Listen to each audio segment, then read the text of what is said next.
C'est l'heure de votre journal sur Radio No, présenté par Maël Manomba.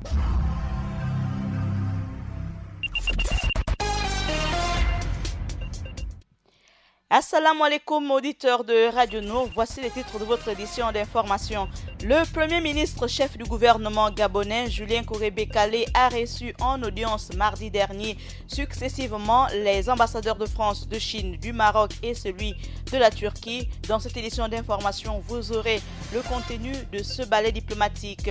Le réseau régional intégré de surveillance et de laboratoire de l'Afrique centrale, une commission de l'Union africaine, a ouvert lundi dernier à Libreville un conclave de 3 jours pour traiter des questions relatives à l'amélioration de la santé des populations de la région Afrique centrale. Le gouverneur de la province du Haut-Ogooué, c'est au sud-est du Gabon, Eloane Zondo, a appelé la nouvelle équipe de Franceville à un véritable changement de paradigme. 4,1. Il s'agit d'un pourcentage. On en parle après le développement des titres. Le Premier ministre chef du gouvernement gabonais, Julien Kouré-Békalé, a reçu en audience mardi dernier successivement les ambassadeurs de France, de Chine, du Maroc et celui de la Turquie. Je vous propose d'écouter le compte rendu d'audience avec son Excellence Feji Sunfa Erkula, ambassadeur de Turquie au Gabon. Nous avons discuté les possibilités de développer l'excellente relation entre nos deux pays, et spécifiquement dans la dimension économique et culturelle aussi. Pour moi, je suis sûr que je peux compter sur le soutien des autorités gabonaises. Après l'ambassadeur de Turquie, le tour est revenu à son Excellence Abdallah Sbihi, ambassadeur du Maroc au Gabon.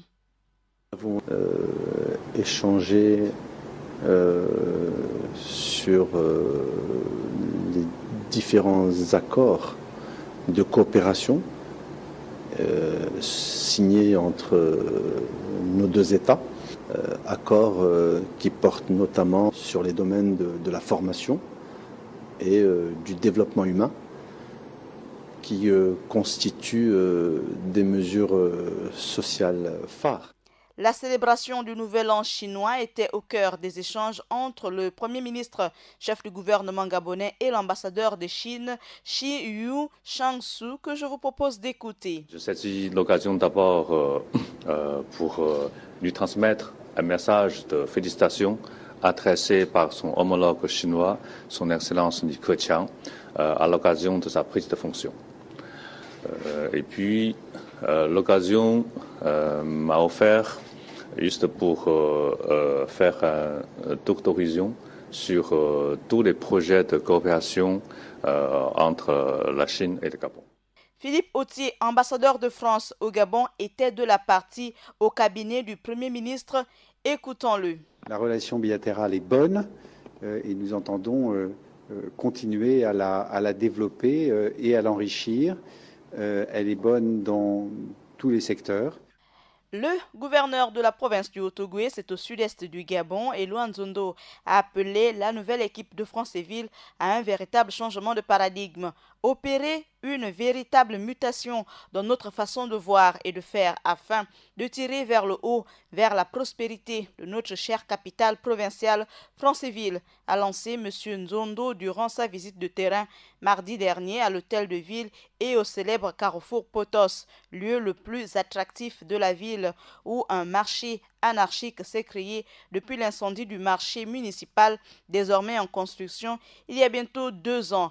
La tournée rentre dans le cadre de l'assainissement de la ville suivant une opération dénommée Libérer les trottoirs. La première autorité de la province s'est rendue dans le marché spontanément de Potos pour toucher du doigt les conditions de vente des commerçants.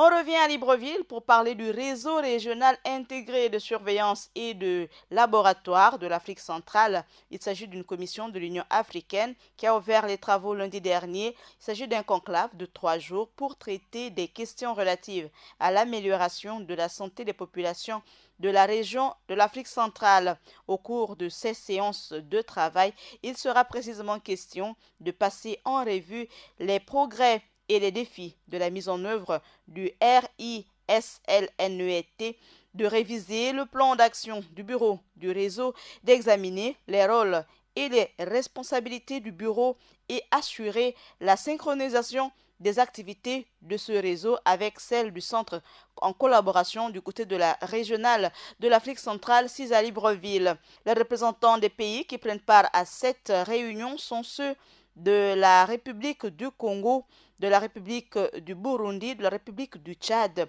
du Gabon et celle du Cameroun. 4,1, c'est bien le chiffre de notre rédaction. Notez que le président Adesina a fait référence à la publication phare de la Banque Perspective économique en Afrique 2019, poussée par la reprise des cours des matières premières, par la demande intérieure et par les investissements dans les infrastructures. Le PIB réel de l'Afrique a continué de s'améliorer en 2018 pour atteindre 4,1 après un fléchissement marqué à 2,1% en 2016.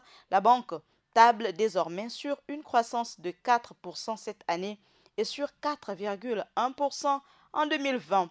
Merci à Paturel Minsa pour la mise en monde de ce journal local. Maël Manomba de Mouabi à la présentation. Assalamu alaikum sur Radio Nord.